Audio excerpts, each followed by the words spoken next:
Welcome to the Audit 15 Fun podcast.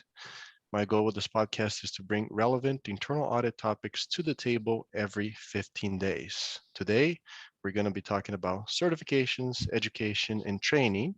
And my guest is Jason Mefford. Jason has spent most of his career in internal audit, risk management compliance. He's a former CAE. He spent the last 10 years helping chief audit executives and leaders in the field.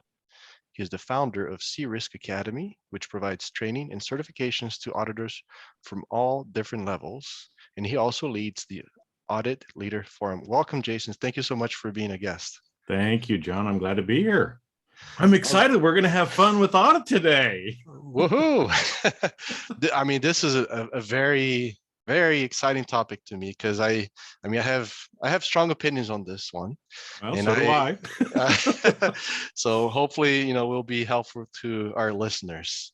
So I'll start the podcast with an easy question. We'll progress. Give me a little softball, and then start throwing me the four seam fastball. Yeah, we'll progress from there. So, thinking about certifications, obviously CIA is what comes first for auditors. But in your opinion, what are some other good, not so famous certifications that are valuable to internal auditors, and why?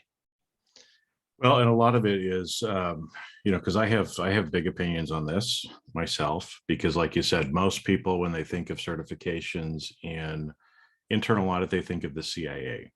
Now it's, and they just knee jerk to that because it's been around for a long time, right?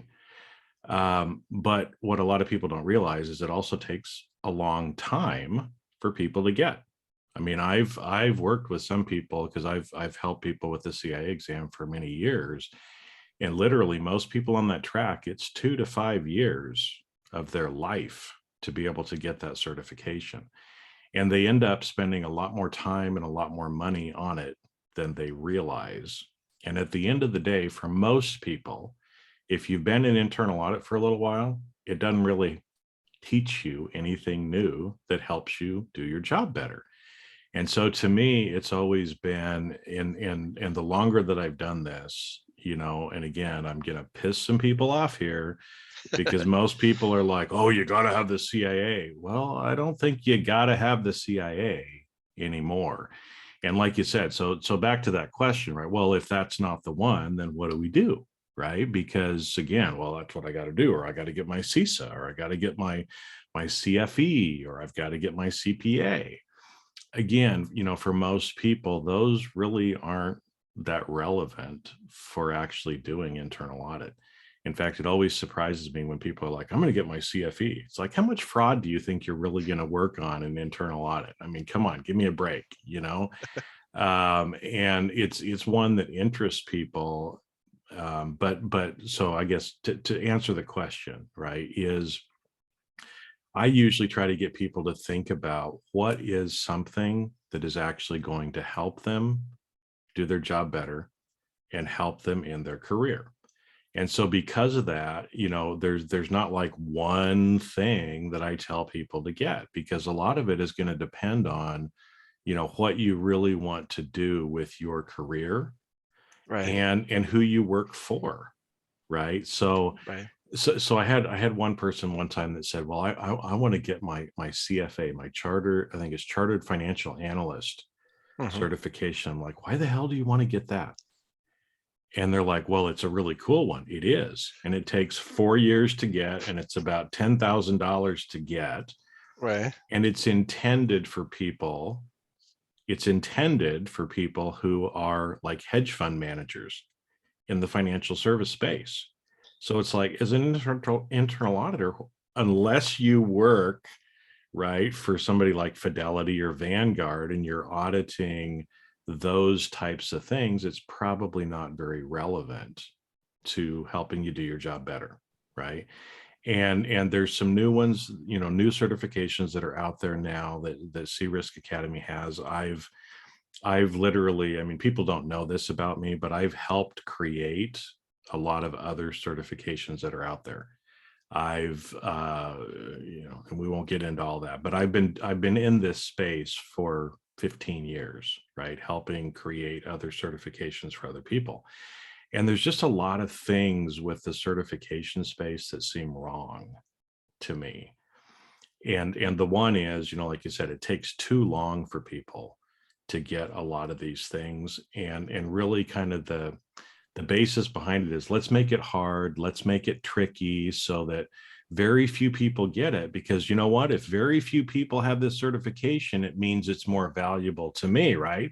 They Right. believe the whole supply demand BS. Is it okay if I actually use real words on Yeah, here? yeah, yeah, Okay. yeah. No It's worries. bullshit. Okay. That the fewer people that have it, the more valuable it is. That just doesn't make any sense to me, and anyway, they use it. I throw words out there like discrimination, because really a lot of the hoops that people have to jump through for most of these certifications discriminates against people, right? In fact, when I was on one of the IIA committees, we had this discussion all the time. Why do we have the education requirement? There are places in the world where getting a 4-year degree is not really an option. So why are we limiting people and saying, no, I'm sorry, you can't get it unless you have a 4-year degree? I mean, come Yeah, on. That yeah, that that just doesn't make a lot of sense, right? And a lot of the trappings and other things that go along with it. Because I was thinking this morning, as I knew we were going to be talking, right, is there's a lot of things that just don't make sense. And I know we're going to get into talking about 40 hours of CPE probably, right? yes, we will. And about, the renewal. This is another thing that most people don't get, right? It's like a lot of these certifications, you get them and then you got to pay this company or this organization for the rest of your freaking life, right? I mean, I've been paying the IAA for 25 years, for the privilege of having my CIA. Now, I was thinking about that, and okay, I've got a bachelor's degree from Boise State, pretty good university. I've got a master's degree from University of Southern California. I've got an award from Yale University. All big organizations, right? Now, I did the work. I studied, I took the tests, I did the things that I needed to do for those organizations to give me those degrees or awards. Now, does Boise State or Yale come back to me every year and say, Jason, we're not sure if you still understand all of that accounting stuff that you learned 30 Yeah, years ago. So you've got to pay us every year so that you can say you have a bachelor's in business administration. yeah, And by the way, we have to make sure that you're doing at least 40 hours of continuing education every year to make sure that you can still say you have a BBA and an MBA and this thing from Yale. yeah. That's I an mean, excellent point. how silly is that, Right. right? It's Yeah, like, if you do the work, if you pass the test, you know it, right? And so that's where, from C-Risk Academy, that's what we've done, is taken a lot of what I think is the discriminatory practices out and actually make certifications that help people do their job better. So they're more topical in general, because that's really what people need, is the topical things to help them do their job better, right? yeah, yeah, And you go through, you take the course, you do the test, you pass the test, you got it, and you got it for life, right? And we're not going to come back to you every year and say, John, we need to make sure that you still, yeah, understand what you did, because you already proved by passing the test, yeah. right? You did it. Yeah. So many things came to mind as you're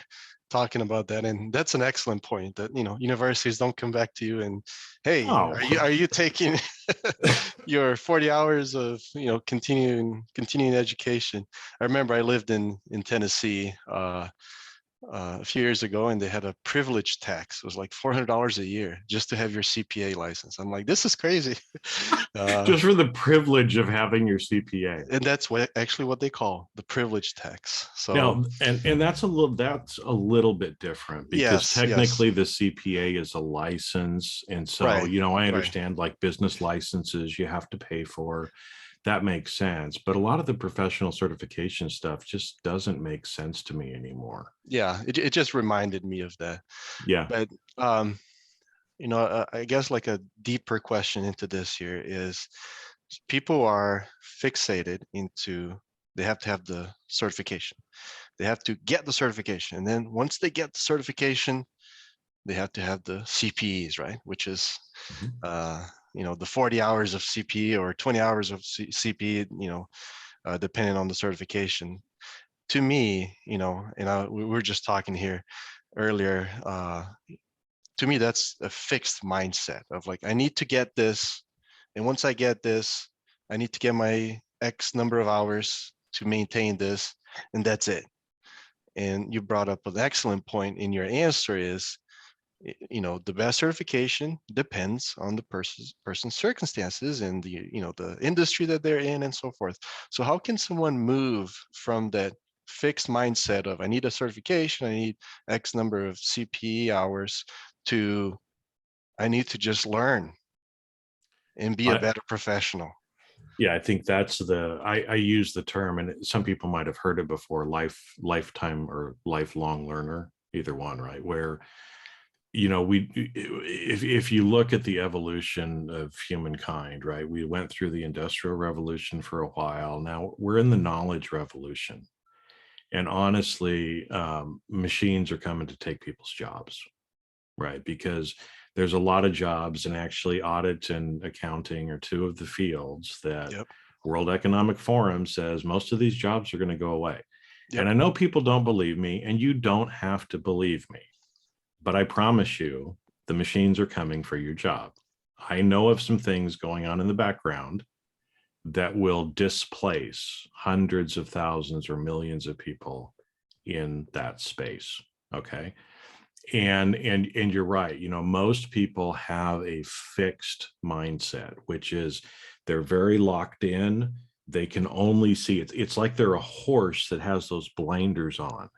And so they can only see right in front of themselves. Right. And again, I love all of you, but I'm going to be honest with you too, because it doesn't help you to get told lies. Most of us personality wise in this field have blinders on. That's your personality. And you were probably gravitated towards this field because you like that. You like the consistency, you like the comfort, you like to be compliant, right? Right. Right. That's not going to get you ahead in life now. You have to be able to take the blinders off and see broader. And so when you look at something like CPE, is I will say, and I'll defend this, is most corporate training, most training that most of the people go to is not effective. Now, it's not effective for a couple of reasons. The first one is if you don't want to learn, if you're just there to check the box, you're not going to learn. Okay. And so that's the first thing. Now, the other side is obviously the person delivering the training as well. So most of the stuff, especially in our space, is very boring. Very boring. That's why I call myself an edutainer, right? Because I'm trying to educate and entertain people, Right. right? So that they Make it don't fun. end up, yeah, so they don't fall asleep during the training as well. But like you said, how do we go from that, right? And honestly, if you're somebody who's just checking off the box for 40 hours of CPE, right? Those of you listening, tell me if this sounds familiar. Oh shit. It's the end of the year. I got 20 more hours. I really don't want to pay for it because my company's not reimbursing it. So I'm just going to go sign up for a bunch of free webinars. I know they're going to be boring, but I'm just going to sit through it. I'm going to multitask because I don't want to listen to whoever this dry person is. You're laughing because you've gone through this, John. I know you've done this too, I right? mean, no, no, no, no. No, I have. No, I I'm have, joking. I mean, right? yeah, I mean, that's. That's going to sound familiar to many people.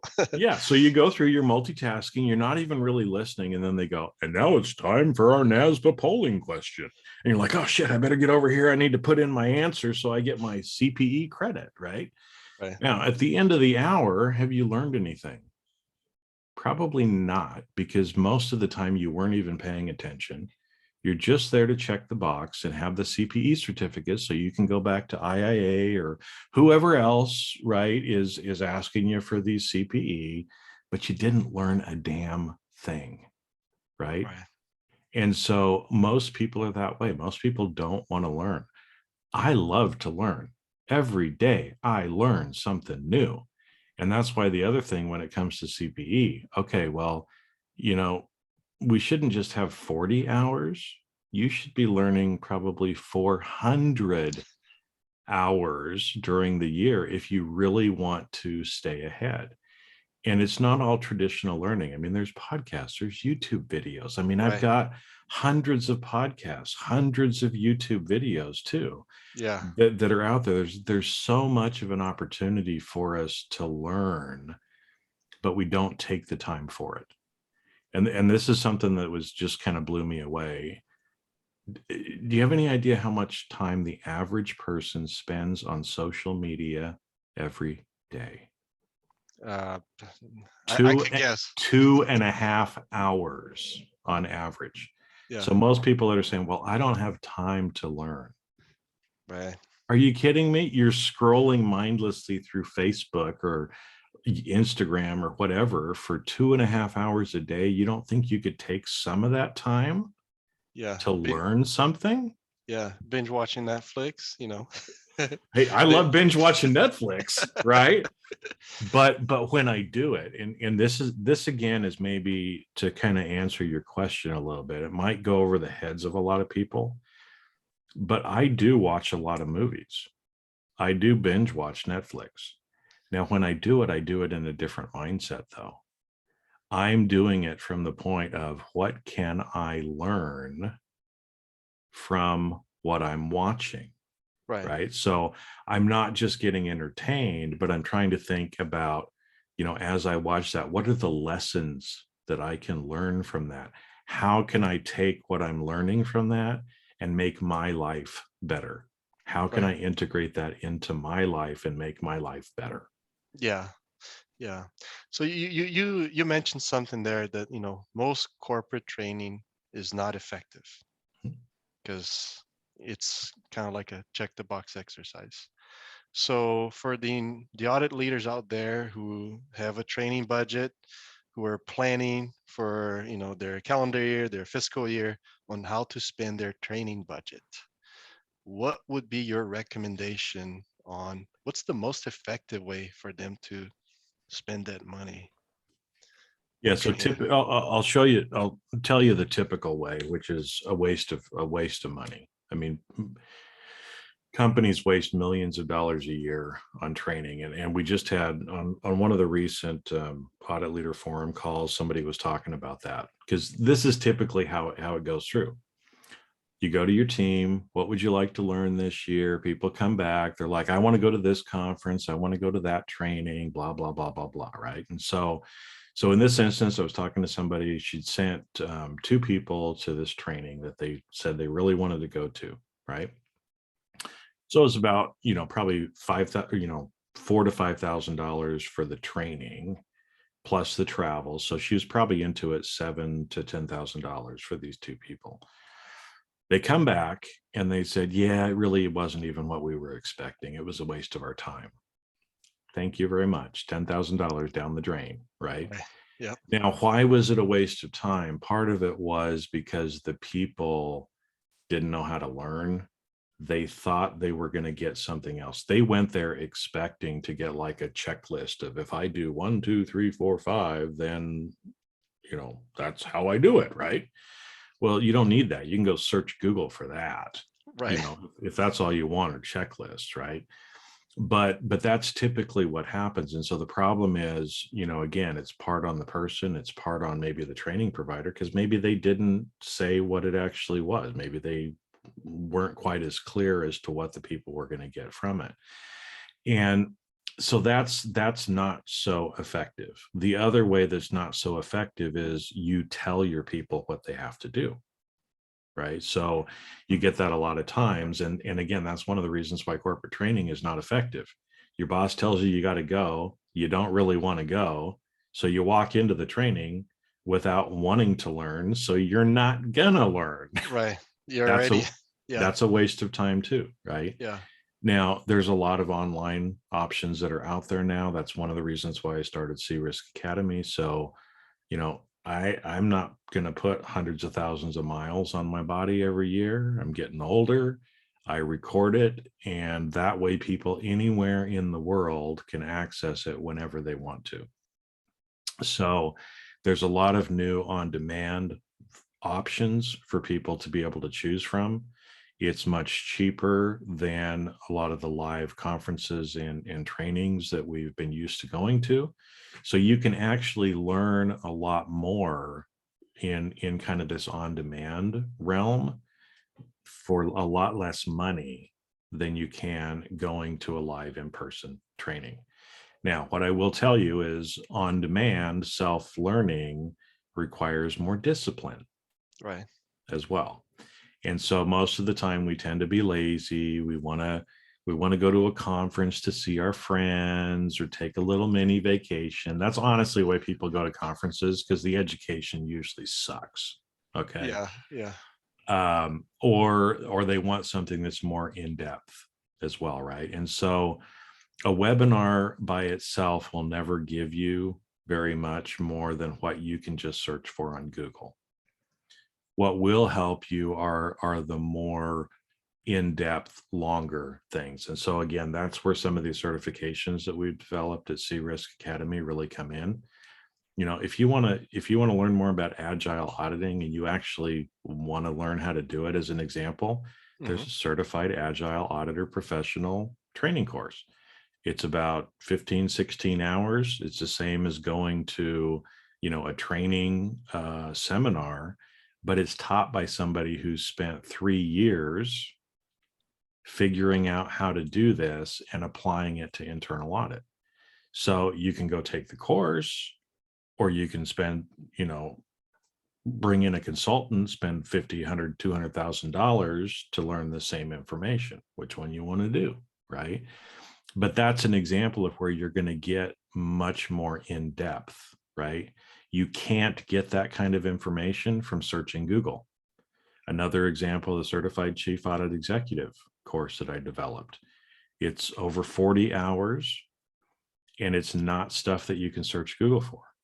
In fact, probably at least half of the course is going to be information that you would have no idea about, because it's typically 180 degrees different from what most people are telling you to do. Because I've learned it. I went through the process of being a chief audit executive myself a couple of times. I made a lot of mistakes. right, I've been, coaching people in that space for the last 10 years. So what you're getting is not something you're going to go find on a Google search. It's my experience, and Hal Garin actually helped me put together a lot of that. It's our decades of experience and working with people and knowing how to apply that, or help people apply that to what they're doing. Because most of the time people get checklists, they get told what to do. What's more important is to get the training and learn how to put it in context for what you're doing. right. Yeah, And you that's can't. and that's Yeah, very different. That's very different yeah, from what most of the time people get. yeah. That's the tricky part. Is like, learning from the content and then applying to your situation, which, yeah, it comes with time. And obviously, with you and Hal having, many years of experience, you guys can kind of help those who are starting in the profession. So, last question here, and kind of related to what you mentioned about, the cost benefit. Do you want to spend thousands and thousands of dollars on something that you can maybe get the same benefit from a 15-hour, 16-hour course? What are some other, just general training methods, materials that internal auditors, and you mentioned before, like, podcast, and they can go to, there's a lot of information out there. What are some other methods, materials that people can use to really take their career to the next level from a training perspective. Yeah, and so a lot of it is, again, like you said, it's taking what you're learning and contextualizing it for you. And so there's a lot of things that are out there. I mean, some things I do regularly. I listen to podcasts myself. I'm a podcast host. I have a couple of podcasts myself, but I'm also listening to other people, right? I'm watching YouTube videos. I'm reading books. And again, you can read the paper copy, you can listen to the audio, right? There's so many different ways now that you can put this in, but it's also for people to open their mind up more, right? Because especially in this space, most people think they need technical training. You don't need any more technical training usually. What you need are some of these soft skills, the communications, the relationship issues, a lot of the stuff that I teach around psychology, Yep. and because John, I mean, in your job, you're at the level where it's no longer about the technical. The technical people work for you, and yes, you need to kind of know some of the technical stuff, but for the most part, most people know the technical. You need more help in, how do I say that in a different way, right? So I don't get slapped upside the head.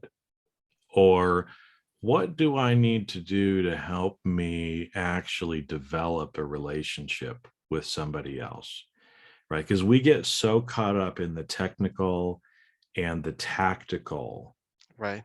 that we're never dealing with the relationship and the strategic. And so, what I would encourage, again, I try to talk more about that because I realize that's something that is lacking. And those things are harder to learn, obviously, too, right? And so that's why, kind of back to your how do you learn? Well, sometimes courses are a good way, Hmm. but sometimes something more like a program is better.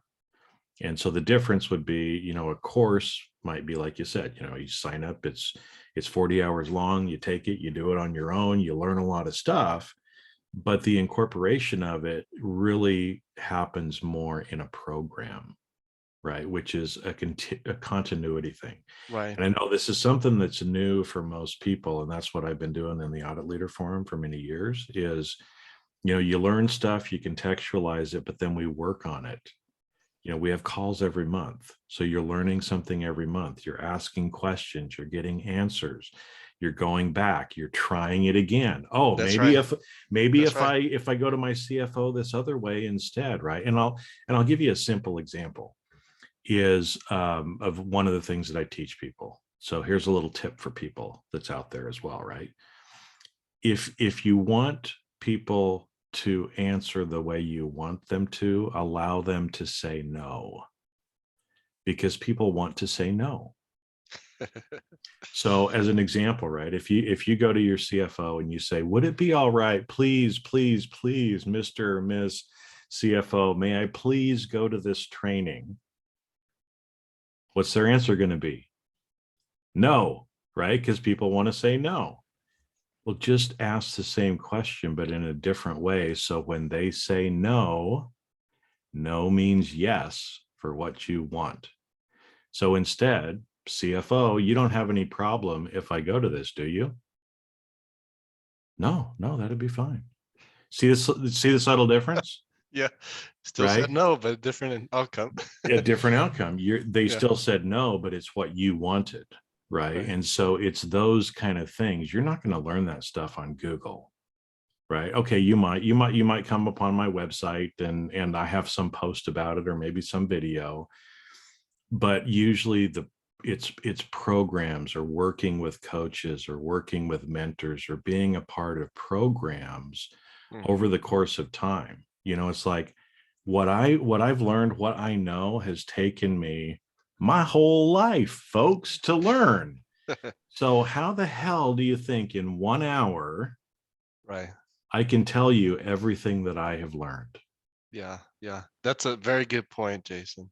I think people have that, they think that, oh yeah, do the training, and that's it. So it's a great example of, the forum where it's like the continuing support provided. And it kind of, I like that you brought up the soft skills, or the important thing, important elements, because what you mentioned at the beginning of the podcast, you know, the task-based work is going away, right? It is.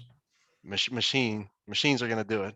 So that's why we have to develop the relationship building skills, the soft skills, and so forth. So really appreciate you being on the podcast, Jason. It's a pleasure. It's a great conversation. Um, how can people connect with you if they have questions about Sea Risk Academy, Yep. Audit Leader Forum? What's the best way for them to connect with you? Yeah, so to reach out to me, I do have my personal website is jasonmefford.com. So there's a lot of different posts and links to all of my podcasts and other stuff that are out there. There's a contact form on that, so you can reach out to me that way. I don't give out my email usually because I already get enough Russian Bride and Bitcoin spam emails. So, but there's a form out on the website where you can reach out that way. You can also reach out to me through LinkedIn as well. I'm still pretty active there. Those are kind of the two best ways for Sea Risk Academy. It's ondemand.seariskacademy.com. But like I said, you can just reach out to me. Heck, even if you just type in Sea Risk Academy, it's going to come up in Google, and it's C, the letter C, Sea Risk. So it's a little joke that we help you see risk more clearly. But the C also stands for certifications, There you go. courses, your career, and community as well. So yeah, it's the letter C and then Risk Academy. All right. Awesome. Thank you so much, Jason. Appreciate it. You're welcome. Thank you.